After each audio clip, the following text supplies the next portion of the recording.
Hello student, welcome to digital platform of life and study point. देखिए, आज जो हम डिस्कस करने वाले हैं वो डिस्कस करेंगे स्टीम पावर प्लांट। ठीक है, तो देखिएगा स्टीम पावर प्लांट का जो लेआउट है वो आप देख रहे होंगे। यहाँ पर लेआउट फर्स्ट जो है कोल स्टोरेज प्लांट है। यहाँ जो कोल है उसको कलेक्ट करके रखा जाता है, यानी कोल को एकत्रित करके रखा जाता है। अब देखिएगा कि जो भी अपने पास जो कोयला आएगा, ठीक है, वो कोयला जो आएगा वो अपने पास कौन कौन सा हो सकता है।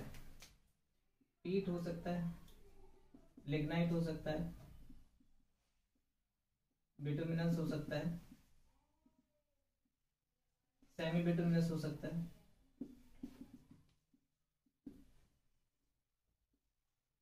सब बिटुमिनस हो सकता है, एंथ्रासाइड हो सकता है और सुपर एंथ्रासाइड हो सकता है। ठीक है, इन डिफरेंट टाइप के कोयले हो सकते हैं। तो जो पीट है, ठीक है, इसमें जो मॉइस्चर कंटेंट होता है वो 60 से 90% होता है। मैं कैलोरीफिक वैल्यू की बात नहीं कर रहा हूँ, मॉइस्चर कंटेंट की बात कर रहा हूँ। ठीक है, सेकंड जो है लिग्नाइट जो है, इसकी ट्रांसपोर्टेशन कॉस्ट क्या होती है, ज्यादा होती है, इसलिए इसका यूज नहीं होता है। इसमें मॉइस्चर कंटेंट ज्यादा होता है, इसलिए इसका यूज नहीं होता। ठीक है, बिटुमिनस जो है इसको ब्लैक लिग्नाइट भी बोला जाता है। ठीक है, सेमी बिटुमिनस जो है, ठीक है, इसका जो है उपयोग जो यूज किया जाता है वो पावर जनरेशन में यूज किया जाता है। और ये अपने पास क्या होता है, एक कुकिंग कोल होता है। ठीक है, क्लियर चीज। ठीक है, सब बिटुमिनस जो होता है ये अपने पास क्या है कि पावर जनरेशन के लिए बेस्ट होता है और हीटिंग वैल्यू जो होती है उसकी क्या होती है, हाई होती है। ठीक है, एंथ्रासाइड जो होता है इसकी कैलोरीफिक वैल्यू जो है वो हाई होती है, लेकिन ये कॉस्टलियर होता है। ठीक है, और जो सुपर एंथ्रासाइड है ये पावर जनरेशन में यूज तो होता है लेकिन बहुत कम यूज किया जाता है। ठीक है, तो ये डिफरेंट टाइप के जो होंगे अपने पास स्टीम कोल होंगे। ठीक है, इसमें सिंपली जो आपको रिमेम्बर रखना है कि जो सेमी बिटुमिनस जो है वो एक कुकिंग कोल है, पावर जनरेशन में यूज होता है लेकिन क्या है, कुकिंग कोल है। ठीक है, तो ये बात हो गई। अपने पास जो कोयला होगा, इनके डिफरेंट टाइप के जो कोयले होंगे, कोल होंगे, वो कहाँ यूज कर लेंगे, कोल स्टोरेज प्लांट। अब कोल जो है यानी कि कोयला अवेलेबल जहां होगा ऐसी जगह पर ही हमें प्लांट बनाने में फायदा होता है।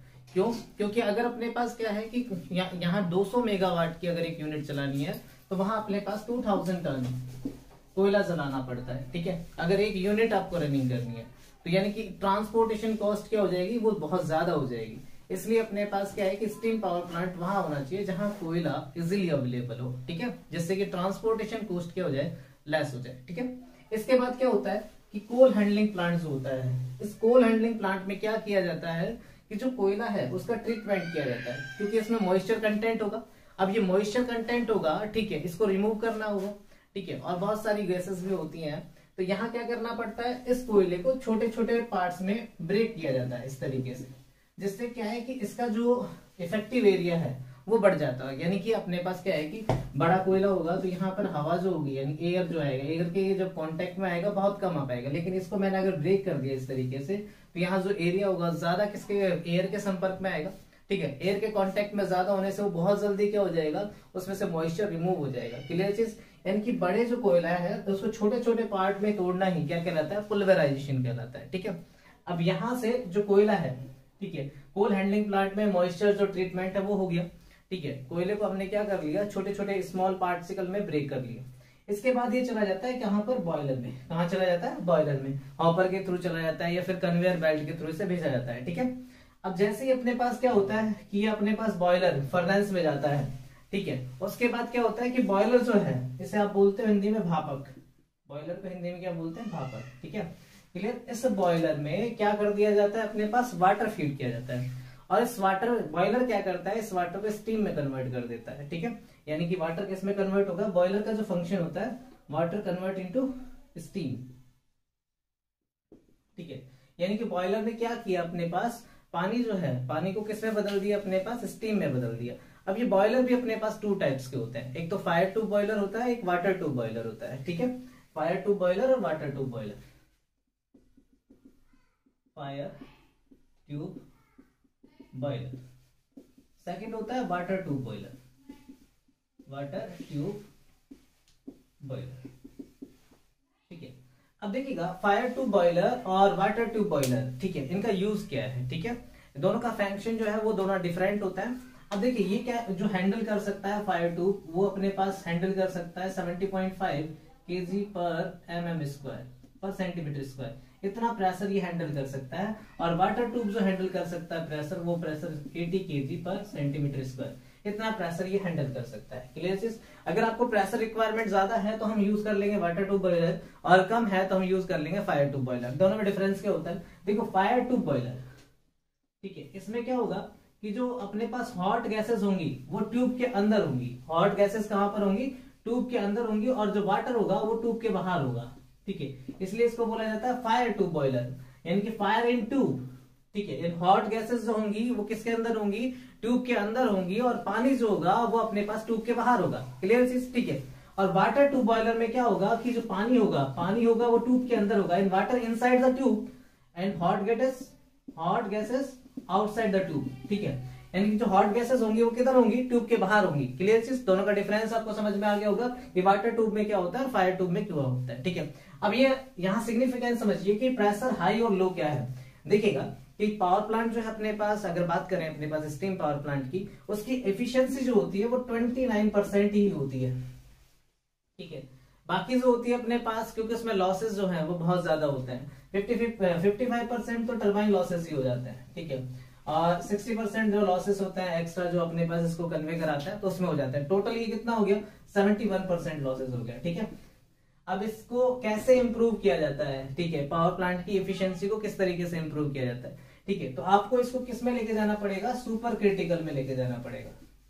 Super critical. ठीक है, अब सुपर क्रिटिकल पावर प्लांट बनाने के लिए क्या करना पड़ता है? आपको प्रेशर को इंक्रीज करना पड़ता है और टेम्परेचर को इंक्रीज करना पड़ता है। तो देखिए सुपर क्रिटिकल में जाने से क्या होगा कि जो है कि टेम्परेचर जो होगा बॉयलर का वो 600 डिग्री सेंटीग्रेड से ज्यादा रखना होगा, और जो प्रेशर जो है अपने पास होगा 30 न्यूटन पर mm स्क्वायर। ठीक है, अगर इस टेम्परेचर से अबो और इस प्रेशर से अबो अगर कोई पावर प्लांट काम करता है तो वो सुपर क्रिटिकल पावर प्लांट कहलाता है। ठीक है, टेम्परेचर इंक्रीज होने से अपने पास क्या होता है? टेम्परेचर और प्रेशर इंक्रीज होने से अपने पास क्या होता है? एफिशिएंसी इंक्रीज हो जाती है। ठीक है, तो जनरली आपसे पूछ भी लिया जाता है कि सुपर क्रिटिकल पावर प्लांट में प्रेशर और टेम्परेचर कितना होता है। क्लियर चीज। तो यहाँ जो प्रेशर जो डिफरेंट टाइप का, अगर प्रेशर अगर आपको बढ़ाना है तो बॉयलर भी उसी टाइप का बनाना पड़ेगा। क्लियर चीज। ठीक है, हाँ नेक्स्ट पॉइंट की बात कर रहे थे, बॉयलर तक पहुंच गए थे। बॉयलर अपने पास क्या करता है? स्टीम को कन्वर्ट कर देता है वाटर को किस में कन्वर्ट कर देता है? स्टीम में। ठीक है, यहां से जब स्टीम अपने पास जाती है तो स्टीम को भेजा जाता है कहां पर? सुपर हीटर पर। ठीक है, और कुछ फ्लू गैसेस भी जनरेट होती हैं। ठीक है, और ये फ्लू गैसेस भी किसमें चली जाती है? Inside the super heater. तो ये पूछ लिया जाता है कि अपने पास कि जो बॉयलर से स्टीम है वो किसमें जाती है? वो डायरेक्ट पहले सुपर हीटर में। अब देखिए अगर मैं क्या करूं, इस स्टीम को डायरेक्टली किस पर डाल दूं? टरबाइन पे। क्या सुपर हीटर का जो सिग्निफिकेंस है वो समझ रहे हैं अभी हम ये कह रहे हैं कि सुपर हीटर पे स्टीम को नहीं डाला, सीधा इस स्टीम को, जो बॉयलर से स्टीम बनी उस स्टीम को मैंने कहां फ्लो करा दिया? सीधा टरबाइन पर। तो होगा क्या? तो देखिएगा जो स्टीम अपने पास बॉयलर से बनती है, इस स्टीम से इसमें कुछ ना कुछ मॉइस्चर कंटेंट होंगे जो टरबाइन ब्लेड पर जाएगी, और टरबाइन ब्लेड पर अपने पास क्या होगा? इसमें मॉइस्चर कंटेंट के कारण ब्लेड्स का कोरोजन स्टार्ट हो जाएगा और ब्लेड्स क्या हो जाएंगे? टूट जाएंगे, डैमेज हो जाएंगे। इसलिए इस मॉइस्चर कंटेंट को रिड्यूस करने के लिए हम क्या करते हैं? इस स्टीम को पहले सुपर हीटर में भेजते हैं। किसमें भेजते हैं? सुपर हीटर में। तो यहाँ क्या होता है? प्रेशर तो कांस्टेंट रहेगा। ठीक है, और टेम्परेचर को क्या कर दिया जाएगा? इंक्रीज कर दिया जाएगा। तो जनरली क्वेश्चन पूछ लिया जाता है कि सुपर हीटर में होता क्या है? टेम्परेचर इंक्रीज रहता है और प्रेशर क्या हो जाता है? कांस्टेंट रहता है। क्लियर चीज। अब इसके बाद जो है यहां से जो सुपर हीटेड स्टीम है वो कहां पर जाती है? सुपर हीटेड स्टीम किस पर डाली जाती है? टरबाइन पर। अब देखिएगा इसका प्रेशर जो है और टेम्परेचर दोनों हाई होते हैं। ठीक है, अब यहां से जैसे ये स्टीम एक्सपेंड की जाती है टरबाइन पर, तो टरबाइन ब्लेड पर ये डायरेक्टली नहीं जाती, नोजल के थ्रू जाती है। किसके थ्रू जाती है? नोजल के थ्रू। तो समझने की कोशिश कीजिएगा, इस तरीके से अपने पास क्या होती है? नोजल होती है ये दोनों टाइप से। ठीक है, इंपल्स और रिएक्शन टरबाइन जब आपको बताएंगे तो वहां आपको समझ में आ जाएगा। इस तरीके से टरबाइन ब्लेड होती है। अभी नोजल के थ्रू जब इसकी जो अपने पास स्टीम है वो एक्सपेंड की जाती है तो ये टरबाइन क्या होती है? रोटेट होती है, यानी कि जो स्टीम एनर्जी है वो किस में कन्वर्ट हो जाती है? मैकेनिकल एनर्जी में। ठीक है, अब यहाँ जो टरबाइन है इसी को ही क्या बोलते हैं? प्राइम मूवर बोलते हैं। क्या बोलते हैं? Prime mover. और जनरली जब आपको क्लासिफिकेशन बताया जाता है पावर प्लांट का तो वहां 2 टाइप्स के पावर प्लांट होते हैं। ठीक है, एक पावर प्लांट होगा कन्वेंशनल और एक पावर प्लांट होगा नॉन कन्वेंशनल। ठीक है, कन्वेंशनल पावर प्लांट में जो पावर प्लांट है उसमें हम प्राइम मूवर यूज करते हैं। नॉन कन्वेंशनल पावर प्लांट में हम प्राइम मूवर यूज नहीं करते। प्राइम मूवर का मतलब ही क्या होता है? टरबाइन होता है। क्लियर चीज। ठीक है, अब देखिएगा यहां से जब अपने पास टरबाइन पर स्टीम एक्सपांड की जाती है, ठीक है, तो जैसे स्टीम जो है अपने पास टरबाइन पर जाती है तो यहाँ क्या होता है कि जो प्रेशर है वो डाउन होने लगता है, और प्रेशर जैसे ही फॉल होता लगता है तो वहां स्टीम जो है वो किस में कन्वर्ट, टेम्परेचर भी फॉल होगा, जो प्रेशर और टेम्परेचर दोनों ही फॉल होने लगते हैं, दोनों ही गिरने लगते हैं। तो उस सिचुएशन में क्या होता है कि जो स्टीम है वो किस में कन्वर्ट होने लगती है, वाटर में कन्वर्ट होने लगती है। ठीक है, तो यहाँ से जो प्रेशर है अपने पास क्या होगा, वो डिक्रीज होगा।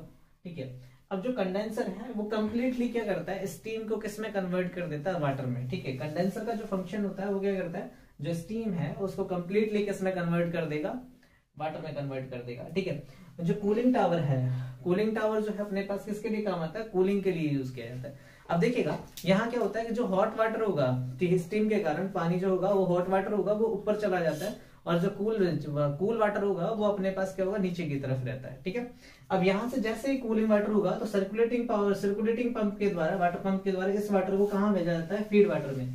ठीक है, फीड वाटर के बाद इसे कहाँ भेज दिया जाता है, डीरेटर में, डीरेटर से अपने पास एचपी हीटर में, एचपी फीड वाटर में। ठीक है, अब देखिएगा कि जो फीड वाटर जो है अपने पास, फीड वाटर है, इनके द्वारा भी, फीड वाटर हीटर जो है इनके द्वारा भी अपने पास जो है प्लांट की एफिशिएंसी क्या होती है, वो इंक्रीज होती है।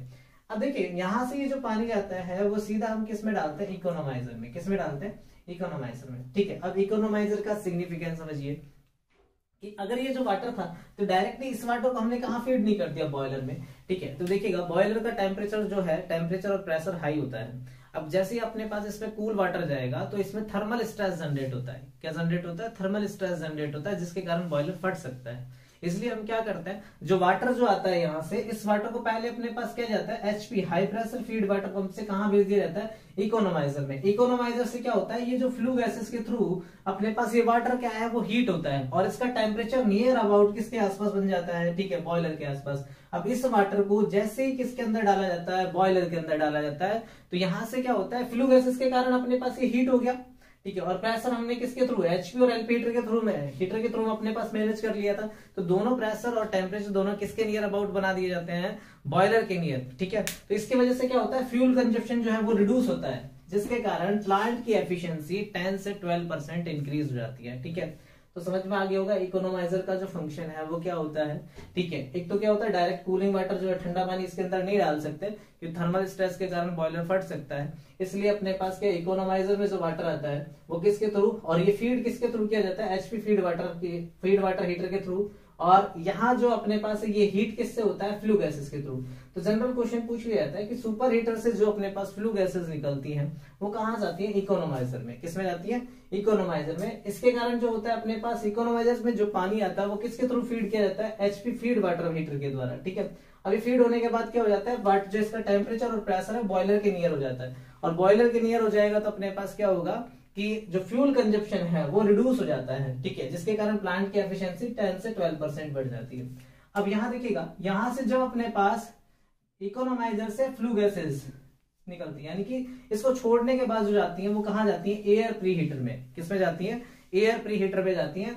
और एयर प्री हीटर जो है अपने पास ये क्या करता है, एक्स्ट्रा हीट को रिकवर करता है, और यहाँ से अपने पास जो है कि ये एफडी फैन लगा होता है, जिसके कारण ये हॉट एयर, ठीक है, हॉट एयर कहां पर जाती है, बॉयलर में, जो कि अपने पास कंबंशन में हेल्प करती है, जिसके कारण प्लांट की एफिशिएंसी नियर अबाउट 1% इंक्रीज हो जाती है। कितनी हो जाती है, 1% इंक्रीज हो जाती है। और ये भी दो टाइप के होते हैं, एयर प्री हीटर भी अपने पास 2 टाइप्स के होते हैं, एक रीजनरेटिव टाइप का होता है और एक रिकूपर टाइप का होता है। ठीक है, ये भी कितने टाइप्स के होते हैं, 2 टाइप्स के होते हैं। क्लियर चीज। अब यहाँ जो लगा होता है वो आईडी फैन लगा होता है, इंड्यूस्ड ड्राफ्ट फैन लगा होता है। ठीक है, जिसके कारण अपने पास यहाँ से जो गैसेस होती हैं, SO2